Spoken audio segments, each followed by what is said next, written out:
시간 함께 하실 하나님의 말씀 고린도전서 1장 4절에서 9절까지 말씀입니다. 고린도전서 1장 4절에서 9절.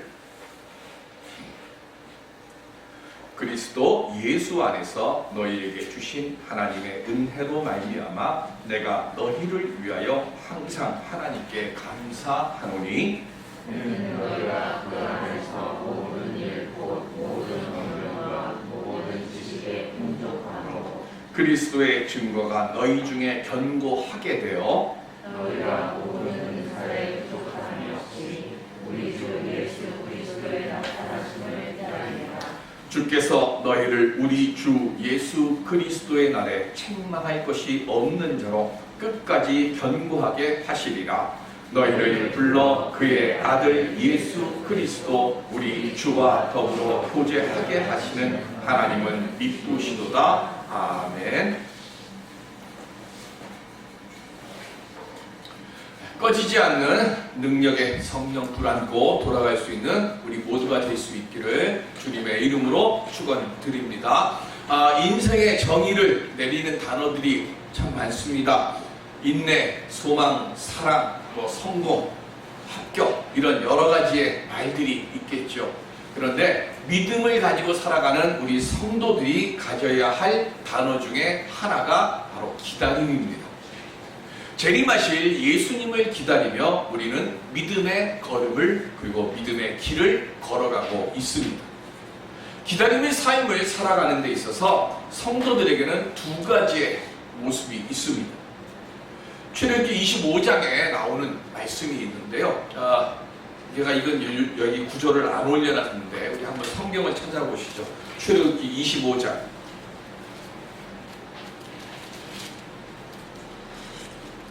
31절. 출애굽기 25장 31절.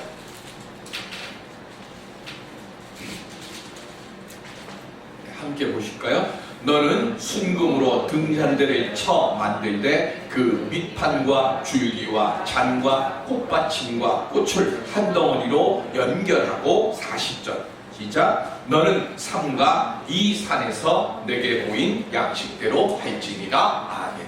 하나님께서요 모세에게 성막을 지으라고 말씀을 하시고는 성막의 양식을 보여주셨고 등잔대의 양식도 보여주셨어요. 그리고는 그렇게 보여주신 양식대로 모든 것을 지으라고 했습니다.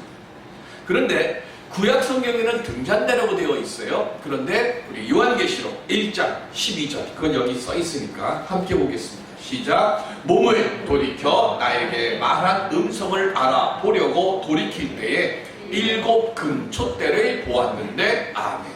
요한계시록에는 7 금촛대가 등장을 합니다. 우리 교회는 그렇게 안 돼 있는데 많은 교회들이 촛대 7개를 이렇게 세워놓는 것을 볼 겁니다. 그 7 금촛대로 어디는 그걸 전기로 또 해놔요. 근데 그것도 7개만 놓는 게 아니라 양쪽으로 7개씩 해갖고 14개를 놓습니다. 근데 14개 놓는 거는 그건 잘못된 겁니다. 분명히 촛대는 몇 개예요? 7개입니다. 우리 성경에 있는 숫자는요 더하거나 빼면은 곱하거나 하게 되면 그 의미가 완전히 바뀌어요. 왜 666이 악마의 숫자죠? 최고의 완전한 수, 행운의 숫자가 7이에요. 서양의 행운의 숫자가 7이고 동양의 행운의 숫자가 3이에요. 그래서 최고의 행운의 수, 복된 수는 뭐예요? 요즘 그게 있는지 모르겠는데 제가 어렸을 때만 해도 37 가방이 있었어요. 그죠? 그리고 그 작구에도 그 37 작구 이렇게 해갖고 뭐 하는 그런 것들을 했는데 최고의 완전한 숫자가 7과 3이 만나는 거예요. 그러면 최고의 악마 숫자는 뭐예요? 가장 완벽한 숫자, 가장 행운의 숫자에서 하나씩 빠지는 것. 이게 최고의 악마 숫자예요. 그래서 예수님께서 잃어버린 동전 찾는 거 뭐 이런 거 비유를 하실 때도 동전이 원래 반드시 딱 완벽하게 되어 있었는데 하나가 빠지게 되면 행운의 숫자가 뭐로 바뀌는 거예요? 불행의 숫자로 바뀌는 거예요. 그래서 성경에 나오는 숫자들은 우리가 정숙해서 봐야 되는 거예요. 그러니까 촛대를 7 촛대 세우는 게 맞는데, 그런데 어떤 분이 저한테 묻더라고요. 목사님, 구약 성경에는 등잔대인데 왜 신약 성경에 와서는 촛대로 바뀌었습니까? 하고 물었어요. 저도 조사를 해봤어요. 그랬더니 촛대가 번역이 잘못된 겁니다. 성경은 구약 성경이든 신약 성경이든 다 관계없이 무조건 다 뭐예요? 등잔대입니다. 근데 왜 촛대로 지금 이게 기록을 해놨을까? 헬라어를 표기를 하면서 어쨌든 촛대라고 써놨으니까 지금 촛대로 번역이 되어 있는 겁니다. 이거 우리가 번역을 잘못한 게 아니라 성경에 표기가 되어 있는 것이 지금 촛대로 표기가 되어 있어서 촛대로 기록을 한 겁니다. 자, 우리가 선택해야 될 믿음의 두 가지 양상이 있다고 그랬어요. 촛대의 믿음이 있고요, 등잔대의 믿음이 있습니다. 촛대는 뭐 하는 겁니까? 초를 꽂아 놓는 제구입니다. 그럼 초는 어떤가요? 밀랍으로 붙여가지고 거기다 신기를 꽂아서 초에다 불을 붙입니다. 그러면 초가 활활 타다가 언제쯤 되면 초를 바꿔야 됩니까? 밀랍이 다 녹아버리면 초를 바꿉니다. 이거는 뭐예요? 이건 일회용이고 교체용입니다. 그런데 등잔대를 하나님께서 모세에게 만들라고 명하시면서 뭘 한 가지 더 명령을 하시는가 하면 그 등잔대 불이 꺼지지 않도록 하라라고 명을 내리셨어요. 그럼 등잔대는 뭡니까? 심지를 놓고요, 거기다가 기름을 붓습니다. 그 기름이 뭡니까? 감람유입니다. 그 감람유를 붓고 거기다가 불을 붙여요. 그런데 하나님께서 모세에게 명하실 때 꺼지지 않도록 하라 그랬어요. 그럼 꺼지지 않게 하려고 하면 어떻게 해야 돼요? 초는 바꿔야 되기 때문에 일단 꺼야 돼요. 그런데 등잔대는 뭘 하면 됩니까? 감람유가 떨어지지 않도록 감람유를 계속해서 공급해주면 됩니다. 성경은 촛대가 아니라 등잔대라고 하는 이야기가 왜 나오는가 하면 내가 하나님 앞에서 믿음을 지켜가면서 하나님께 예배를 드리고 하나님께 기도하고 하게 되면 하나님께서 나로 하여금 믿음의 불씨가 꺼지지 않도록 계속해서 뭐를 해줘요? 성령을 통해서 내게 은혜의 감람유를 공급해 주시는 거예요. 그래서 예배당에는 촛대가 아니라 등잔대가 있어야 되는 겁니다. 촛대의 믿음은 뭡니까? 자기 혼자 타다가 꺼지는 거예요. 우리가 예배를 함께 모여서 드리는 이유가 뭡니까? 혼자 있으면 촛대의 믿음이 될 수밖에 없어요. 그런데 함께 나와서 예배드리고 기도 제목을 함께 나누고 위하여 함께 기도할 때 그때 성령께서 기도의 기름이 끊어지지 않도록 우리에게 뭘 하세요? 기름을, 능력의 기름을 듬뿍듬뿍 허락해 주시는 거예요. 그래서 내가 함께 나와서 예배 드리면서 기도 제목을 함께 나누고 또 그 위에서 함께 기도할 때 성령께서 기도의 기름이 끊어지지 않도록 교회의 등잔대에 담담유 은혜의 성령의 기름을 부어주시고 함께 기도하는 모든 심령들 한 심령들 위에 은혜의 감담유를 성령께서 보내주시는 거예요. 코로나 3차 확산으로 인해서 불안이 증폭되고 있습니다. 이럴 때일수록 우리는 더욱더 하나님께 의지하고 하나님께 이겨나갈 수 있는 은혜의 감람유를 공급받고 은혜의 불을 더욱더 크고 뜨겁게 일으키게 하는 우리의 믿음의 모습이 되어야 할 줄로 믿습니다. 내가 불안하고 내가 염려에 떤다고 해서 바이러스가 나를 피하는 게 아니에요. 철저하게 내가 그것을 따르면 돼요. 금요일날 주보 다 만들고 나서 서울시에서 전화가 왔습니다. 뭐라고 전화가 왔는가 하면 목사님 몇 가지를 부탁드리려고 전화를 드립니다 라고 얘기를 해요. 뭡니까? 그랬더니 마스크 꼭 쓰세요. 네, 마스크 꼭 쓰고 있습니다. 두 번째, 예배가 됐든 집회가 됐든 뭐가 됐든 끝나고 나면 반드시 창문을 열고 환기를 꼭 시켜주십시오. 그거를 부탁을 하더라고요. 그래서 오늘도 일부 예배 끝나고 잠깐 창문을 열고 환기를 시켰습니다. 오늘 우리들이 교회가 원칙을 그대로 지키는데 어제 그 다음 인터넷에 보니까 마스크에 위력해가지고요 어느 교회에 확진자가 들어와서 예배를 드렸답니다. 그런데 마스크를 모든 교우들이 완벽하게 꼈기 때문에 확진자도 그리고 예배드리는 사람들도 다 마스크를 끼고 나니까 그 다음 모든 다른 교인들에게는 다 음성이 나왔다는 거예요. 교회가 그렇게 원칙대로 세상이 바라는 것보다 한 걸음 더 앞장 나가서 우리가 그렇게 일을 행하고 우리는 우리가 드려야 될 예배를 철저하게 드리고 그리고 하나님께 더욱더 우리가 온전히 의지할 때 그때 하나님께서 우리에게 나아가야 할 은혜의 기름을 쉬지 않고 우리에게 끊어지지 않도록 공급해 주실 줄로 믿습니다. 이 한 주간을 살아갈 때에도 오늘 주시는 이 은혜의 기름을 통해서 넉넉히 이겨가며 나아갈 수 있는 우리 모두가 될 수 있기를 바랍니다. 그럼 우리가 어떻게 하면 이 대림절 절기 동안 하나님이 기뻐하실 은혜의 기름을 쉬지 않고 공급받으며 살아갈 수 있을까요? 고린도 교회에는 젊은 계모와 잠자리를 같이 하는 아들이 나오는 교회였습니다. 바울이 여러 가지를 꾸짖고 있는데 고린도전서 5장에 보면 지금 이 이야기를 기록을 해놨어요. 그런데 이를 보고도 징계하지 않고 도리어 우리는 그런 사람을 권징하지 않고 용납하고 있는 관용 있는 교회다. 그래서 우리는 은혜가 넘치는 교회다라며 자랑을 해요. 그래서 바울이 꾸짖는 거예요. 잘못을 눈 감아주는 것, 그건 용서가 아니라는 것, 그건 관용이 아니라는 것. 잘못은 뭐예요? 잘못했다고 분명히 꾸짖고 그로 하여금 뭐 하는 거예요? 잘못된 곳에서 돌이키도록 하는 것, 이게 진짜 사랑 있는 교회다라고 고린도전서에 글을 썼어요.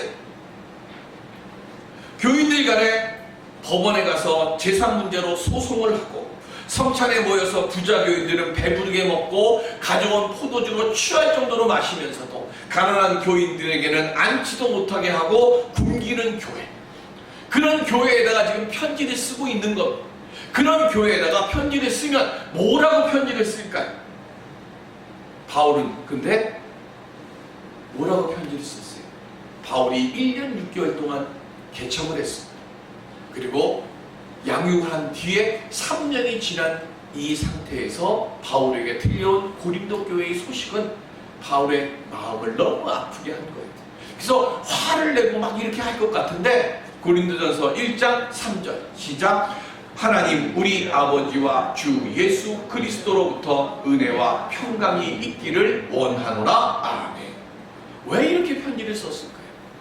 문제 속에 있는 교회에 질책보다는요, 그 교회가 바로 서기 위한 방법은 하나님의 은혜와 평강이 쉬지 않고 공급된 것 외에는 문제가 해결되지 않는다고 바울은 믿었기 때문에 지금 은혜와 평강이 너에게 쉼없이 넘치기를 내가 원하노라 라고 지금 편지를 썼어요. 그러면서 4절에 하나님의 은혜로 말미암아 내가 너희를 위하여 항상 하나님께 감사하노라 라고 말합니다. 바울이 얼굴을 들지 못할 만큼 부끄러운 일을 행하고 있는 그 교회에게 지금 뭐라고 그랬어요? 감사하노라 라고 편지를 써요. 문제 많은 고린도 교회를 보고 어떻게 바울이 감사할 수 있었을까요? 은혜는 헬라어로 카리스입니다. 조금 이따 다시 얘기하지만 값 없이 거저주는 것을 은혜라고 하는 거고 그게 카리스예요. 감사는 헬라어로 유카리조마이라고 합니다.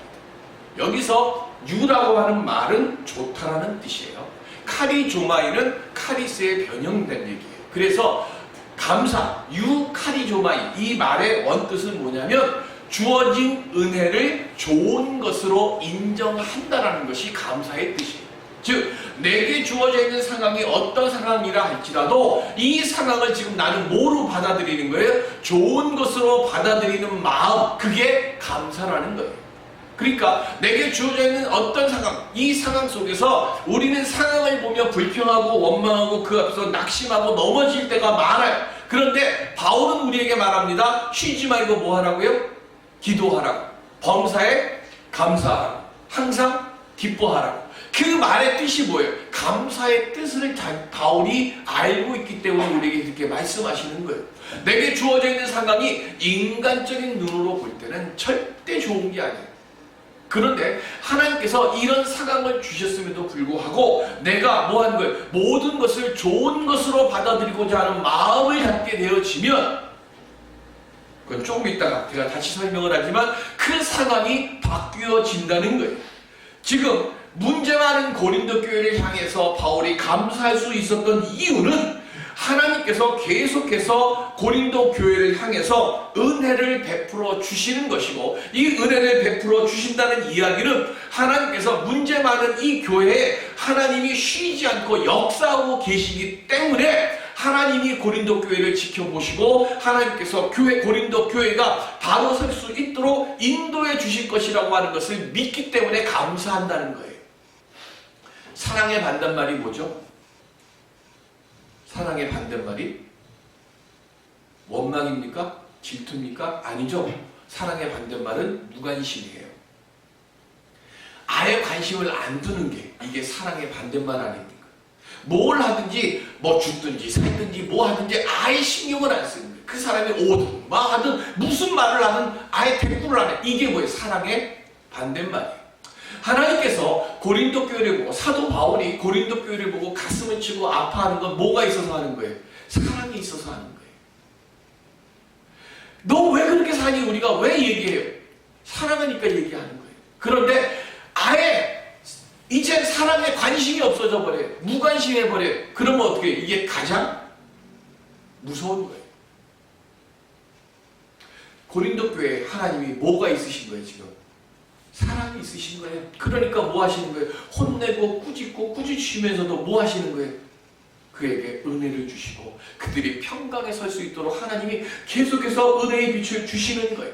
그런데 바울은 4절에 뭐라고 말씀하시는가 하면 일어나 잠깐 고린도 전서 4절 1장 4절 시작. 그리스도 예수 안에서 뭐라고 그랬어요? 너희에게 주심이에요. 주실이 아니라 뭐라고요? 주심이에요. 하나님은 이미 모든 것을 우리에게 뭐 하셨어요? 주셨다는 거예요. 고린도 교회 안에 있는 모든 성도들에게 이미 하나님이 주실 것을 뭐 하신 거예요? 주신 거예요. 아직이 아니라 이미 주셨어요. 내가 내 아이들에게요 이미 사실 사랑을 다 줬어요. 근데 받을 아이들은 뭐라고 그러냐면 아직 못 받았다고 해요. 왜? 서로 생각이 다른 거예요. 내가 내 아이를 낳고 지금까지 여기까지 키워온 것으로 뭐하고 나는 줄 수 있는 사랑에 내가 할 수 있는 모든 것을 이미 준 거예요. 근데 앞으로도 줘야 돼요. 근데 그거는 뭐예요? 이미 준 그것에 따라서 뭐가 따라가는 거예요. 그냥 사랑의 마음이 계속 따라가니까 주고도 더 주고 싶어하는 것이 이게 부모의 마음이고 하나님이 이미 주셨다는 이 말씀 속에 담겨있는 뜻도 그 말씀이에요. 하나님께서는 이미 우리로 하여금 세상을 이길 모든 것을 주신 거예요. 주셨는데 뭔가 하면 그것을 받은 사람들이 나는 아직도 부족하다고 계속 이야기를 하는 거예요. 그러니까 뭐 하는 거예요? 내가 아직도 부족하니까 하나님께 뭐 하는 거예요? 계속 더 달라고 이야기를 하는 거예요. 하나님은 뭐 하시는 거예요? 이미 다 줬는데 계속 달라고 하는 거예요. 계속 달라고 하니까 그 다음에 바울이 말씀하시는 것이 감사해요. 아직 우리에게 남아있는 의심이 있고 걱정이 있고 염려가 있고 근심이 있어요. 근데 이걸 없애버리는 힘이 어디에서 나오느냐? 그게 감사에서 나오는 거예요. 그러니까 하나님은 이미 나로 하여금 홀로에 설 수 있는 모든 것을 주셨는데 내가 아직 그것을 못 꺼내는 거예요. 내가 그걸 아직 믿지 못해서 꺼내지를 못하는 거예요. 그래서 믿음이 뭐냐? 믿음은 하나님께서 내게 주신 은혜에 대한 응답, 반응이 믿음이에요. 여러분들 믿음이 있으십니까? 바울이 왜 그렇게 감사하라고 왜 그렇게 강조를 합니까? 감사하는 마음이, 감사하는 믿음이 내게 있어야 이미 받은 하나님의 그 은혜에 대한 존귀함을 내가 알고 그래서 뭐예요? 두려워, 떨고, 실족하고 누리지 못하는 그 자리에서 그것을 누릴 수 있는 힘이 이 감사 속에 있기 때문에 그래서 범사에 감사라고 강조하시는 거예요. 그러면 예배는 뭐예요? 예배는 하나님께서 베풀어 주신 은혜를 감사해서 하나님께 영광과 찬양을 돌리는 것, 이게 예배예요. 무엇을 받으려고 여러분들 예배를 드리러 오는 게 아니에요. 감사함으로 예배를 내가 하나님께 드리면 주님은 우리가 드리는 이 영광을 받으시고 주님은 우리에게 그 응답으로 풍성한 은혜와 축복을 예배에 온 우리들에게 감사한 마음으로 하나님께 영광과 찬양을 드리는 우리에게 더하여 주시는 거예요. 우리가 달라고 해서 주시는 것이 아니라 내가 하나님께 감사함으로 고백할 때 그 감사함으로 고백하는 그 마음을 보시고 하나님께서 더 큰 은혜와 더 큰 복을 우리에게 허락하여 주시는 거예요. 그래서 바울이 빌립보서 4장 6절에 이렇게 고백하는 거예요. 시작. 아무것도 염려하지 말고 다만 모든 일에 기도와 간구로 너희 구할 것을 감사함으로 하나님께 아뢰라. 아멘. 하나님은 이미 모든 우리 것을 우리 사람들에게 이미 주셨어요. 그리고 준비해 놨어요. 그러니까 우리는 주시옵소서가 아니라 이 시련과 고통 그리고 이 어려움 중에도 주님 앞에 나와 예배 드리게 해 주심을 감사함으로 먼저 아뢰는 거예요. 그렇게 내가 하나님께 아뢰면 하나님께서 그 감사의 믿음을 보시고 그리스도 예수 안에서 우리의 마음과 우리의 생각을 믿음 안에서 떨어지지 않도록 하나님께서 그것을 지킬 수 있도록 도와주신다는 거예요. 바울은 삶의 위기의 순간순간마다 이 감사함으로 하나님께 아뢰 때 하나님이 자기를 지켜주심을 경험했고 그것을 지금 감사함으로 지금 또다시 고백하는 거예요.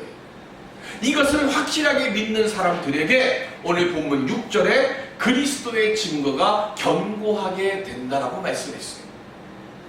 문제 많은 교회에 있는 성도들이지만 감사의 믿음으로 나올 때 주님께서는 믿음 안에서 흔들리지 않고 굳세게 살 수 있도록 하나님께서 교회를 보는 게 아니라 거기에 나와 있는 심령들을 보시고 그들을 견고하게 설 수 있도록 하나님께서 은혜로 베풀어 주신다는 것을 말씀합니다.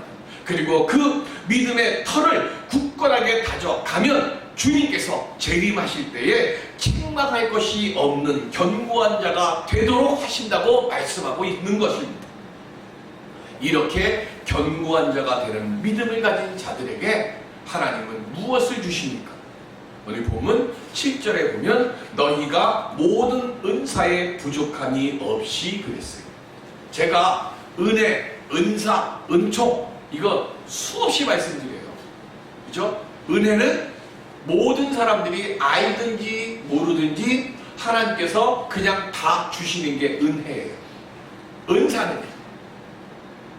은사는 똑같은 은혜인데 나를 위해서 쓰라고 주시는 것이 아니라 내게 주신 그 은혜를 통해서 다른 사람을 위해 쓰도록 주시는 은혜를 은사라고 말합니다. 그러니까 은혜는 내가 알든지 모르든지 상관없이 내게 주는 거니까 오늘 우리가 은혜를 주시옵소서라고 기도하고 예배를 드리러 나오면 잘못 구하는 거예요. 그럼 우리는 어떻게 구해야 되는 거예요? 이미 하나님께서 주신 것을 왜 또 달라고 얘기를 하냐고요? 그건 아니에요. 내가 알든 모르든 하나님 이미 다 주셨어요. 그러니까 내가 받은 것에 대해서 또 달라고 이야기하면 안 돼요. 그러면 우리가 구해야 될 것은 뭐예요? 우리는 은사를 달라고 구해야 되는 거예요. 물질의 은혜를 주시옵소서 이렇게 구하는 것이 아니라 하나님께서 주시는 물질을 가지고 다른 사람들에게 유익을 줄 수 있도록 쓰는 은사를 달라고 구해야 되는 것이고요. 내 육신의 질병을 고침받는 은혜를 주옵소서라고 기도하는 것이 아니라 고침받은 이 강건한 육신을 가지고 육체를 가지고 하나님의 영광을 나타내고 하나님의 잃어버린 양들을 구원의 자리로 인도에 올 수 있는 은사를 주시옵소서라고 구해야 될 것이 맞다는 거예요. 이렇게 구하는 교회가 무슨 교회예요? 이런 교회를 사도행전적 교회라고 이야기하는 겁니다. 왜 사도행전적 교회라고 이야기합니까? 사도행전에 기록되어 있는 교회들은 이 은사를 기쁨으로 나누는 그래서 그런 역사를 만들었던 교회였기 때문에 역사하는 힘이 많았던 거예요. 오늘날 왜 교회가 사도행전의 역사가 일어나지 않습니까? 우리는 자꾸 은혜만 달라고 그래요. 나를 위한 것을 달라고 구하는 겁니다. 그런데 성경은 우리에게 분명히 말씀하시는 거예요. 나를 위해서 구하는 것이 아니라 뭐 하라고요? 내게 주신 이것을 가지고 다른 사람들을 위해서 쓸 수 있는 능력을 달라고 구하라고 말씀하고 있습니다. 베드로 후서 1장 4절에 보면 시작. 이로써 그 보배롭고 지극히 큰 약속을 우리에게 주사 이 약속으로 말미암아 너희가 정욕 때문에 세상에서 썩어질 것을 피하여 신성한 성품에 참여하는 자가 되게 하려 하셨느니라. 아멘. 은사를 온전히 누리는 교회는 정욕 때문에, 세상 것 때문에 흔들리지 않는 교회가 되는 것이고, 그때 그리스도의 영광을 온전히 나누는 교회가 되는 거예요. 그래서 내게 주시는 이 은사를 통해서 서로가 서로를 섬기는 거예요. 내가 잘났다고 다른 사람 무시하는 게 아니에요. 내가 은사를 받으면 은사를 받은 만큼 뭐 하는 거예요? 다른 사람을 더 섬겨야 되는구나. 내가 40일 작정기도에서 응답 받았어요. 나 응답 받았네 하고 어깨 힘주는 게 아니라, 내가 40일 작정기도해서 응답 받고 능력 받았으면 하나님이 이 능력 주신 것을 가지고 어떻게 다른 사람을 잘 섬길까? 은사를 주셨구나. 주님 감사합니다. 나를 더 낮추라고 하는 거예요. 이렇게 나를 낮추어야 그 안에 그 교회가 사도행전에 기록되는 역사가 일어나는 건강한 교회가 되어진다고 말씀하는 거예요. 그렇게 건강한 교회가 되어질 때 주님이 재림하시는 그때에 칭찬받는 교회가 되고 칭찬받는 성도가 되어진다고 말씀하고 있습니다. 우리 모두 다 주님으로부터 칭찬받는 교회가 되고 주님으로부터 칭찬받는 성도가 될 수 있기를 주님의 이름으로 기원드립니다. 넬슨 만델라가 27년 동안 수감 생활을 했습니다. 감옥에 있을 때 딸이 아이를 낳아가지고 아버지에게 데리고 왔어요. 그러면서 아버지에게 이 아이의 이름을 지어달라고 이야기를 합니다. 그때 넬슨 만델라가 딸에게 이 아이의 이름은 호프라고 지어라고 했어요. 희망. 너는 희망이다. 내가 감옥에 있는 동안 희망이 나를 떠난 적이 없었다. 그리고 앞으로도 희망은 나를 떠나지 않을 것이다 라고 이야기했습니다. 그리고 넬슨 만델라가 27년 수감 생활을 마치고 감옥에서 출소할 때 전 세계의 TV 카메라가 넬슨 만델라의 그 추록하는 가정을 TV로 준비했어요. 많은 사람들이 그 넬슨 만델라가 감옥에서 나오는 그 모습을 보고 놀랐어요. 왜 놀랐을까요? 얼굴이 너무 평안해요. 27년 동안 수감 생활을 했다고 하는 사람의 얼굴이 아니었어요. 그 물었습니다. 당신의 얼굴이 어찌 그렇게 평안할 수가 있습니까? 그때 넬슨 만델라가 한마디를 합니다. 나는 한 번도 내 마음속에서 희망의 봄을 놓아본 적이 없습니다.